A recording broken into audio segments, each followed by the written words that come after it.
പാകിസ്ഥാൻ യുഎസിന്റെ സാമന്ത രാജ്യമായാണ് കരുതുന്നത്. എന്നാൽ ഇപ്പോൾ പാകിസ്ഥാനെ യുഎസ് ഒരു ഭീഷണിയായാണ് കരുതുന്നത്. ഇത് സംബന്ധിച്ച റിപ്പോർട്ട് യുഎസ് തന്നെയാണ് പുറത്തുവിട്ടത്. പാകിസ്ഥാന്റെ സൈനിക മേധാവി അസിം മുനീറിനോട് പോലും അമിത വാത്സല്യം കാട്ടിയിരുന്ന രാജ്യമാണ് യുഎസ്.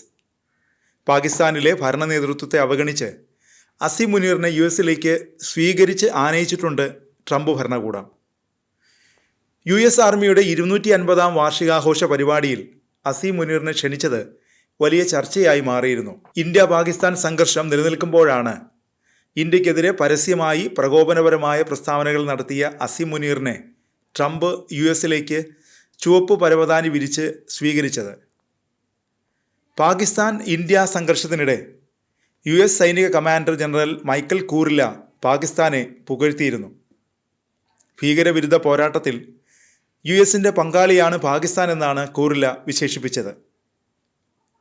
മാറ്റമില്ലാത്തത് മാറ്റത്തിന് മാത്രമാണെന്ന് പറയുന്നത് പോലെ എത്ര പെട്ടെന്നാണ് കാര്യങ്ങൾ മാറിമറിഞ്ഞത്.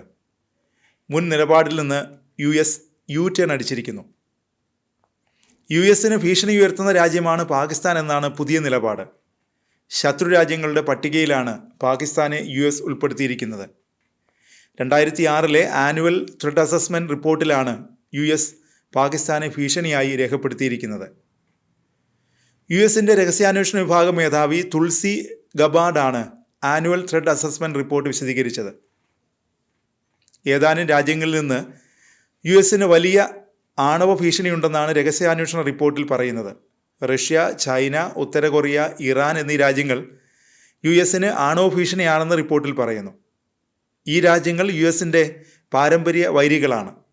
ഈ രാജ്യങ്ങൾക്കൊപ്പമാണ് പാകിസ്ഥാൻ്റെ പേരും യുഎസ് ഉൾപ്പെടുത്തിയിരിക്കുന്നത്. യുഎസിൻ്റെ നിലപാട് മാറ്റം അമ്പരപ്പിക്കുന്നതാണ്. പാകിസ്ഥാനെ സംബന്ധിച്ച് ഇത് ഏറെ നിർണായകവുമാണ്. തീർന്നില്ല. രഹസ്യാന്വേഷണ റിപ്പോർട്ടിലെ പരാമർശങ്ങൾ ഏറെ ഗൗരവമുള്ളതാണ്. തുൾസി ഗബാർഡിൻ്റെ വിശദീകരണം ഇങ്ങനെ: റഷ്യ, ചൈന, ഉത്തര കൊറിയ, ഇറാൻ, പാകിസ്ഥാൻ എന്നീ രാജ്യങ്ങൾ നൂതന മിസൈൽ സംവിധാനങ്ങൾ വികസിപ്പിക്കുന്നതായി യുഎസിന് വിവരം ലഭിച്ചിട്ടുണ്ട്. ഈ രാജ്യങ്ങൾ ലക്ഷ്യമിടുന്നത് യുഎസിനെയാണ്. പാകിസ്ഥാൻ്റെ ബാലിസ്റ്റിക് മിസൈലുകൾ യുഎസിനെ ആക്രമിക്കാൻ ശേഷിയുള്ളതാണ്. പാകിസ്ഥാൻ കേന്ദ്രീകരിച്ച് പ്രവർത്തിക്കുന്ന ഭീകര സംഘടനകൾ യുഎസിന് വലിയ ഭീഷണിയാണെന്നും തുൾസി ഗബാർഡ് റിപ്പോർട്ട് വിശദീകരിച്ചുകൊണ്ട് പറഞ്ഞു. പാകിസ്ഥാൻ്റെ ദീർഘദൂര ബാലിസ്റ്റിക് മിസൈലുകളിൽ യുഎസിനെ ആക്രമിക്കാൻ ശേഷിയുള്ള ഇൻ്റർ കോണ്ടിനെൻ്റൽ ബാലിസ്റ്റിക് മിസൈലുകൾ ഉൾപ്പെടാൻ സാധ്യതയുണ്ട്. ദക്ഷിണേന്ത്യക്ക് പുറത്തുള്ള ലക്ഷ്യങ്ങളെ ആക്രമിക്കാൻ കഴിവുള്ള മിസൈൽ സംവിധാനങ്ങൾ പാകിസ്ഥാൻ വികസിപ്പിച്ചുകൊണ്ടിരിക്കുന്നു. ദക്ഷിണേഷ്യയെ സ്ഥിരം സുരക്ഷാ വെല്ലുവിളികളുള്ള മേഖലയായി റിപ്പോർട്ട് വിശദീകരിക്കുന്നു. ഇന്ത്യ പാകിസ്ഥാൻ ബന്ധത്തിൽ ആണവ സംഘർഷത്തിനുള്ള സാധ്യതയുണ്ടെന്നും റിപ്പോർട്ടിൽ മുന്നറിയിപ്പ് നൽകുന്നുണ്ട്. കശ്മീരിലെ പഹൽഗാം ആക്രമണത്തെയും റിപ്പോർട്ടിൽ പരാമർശിക്കുന്നു.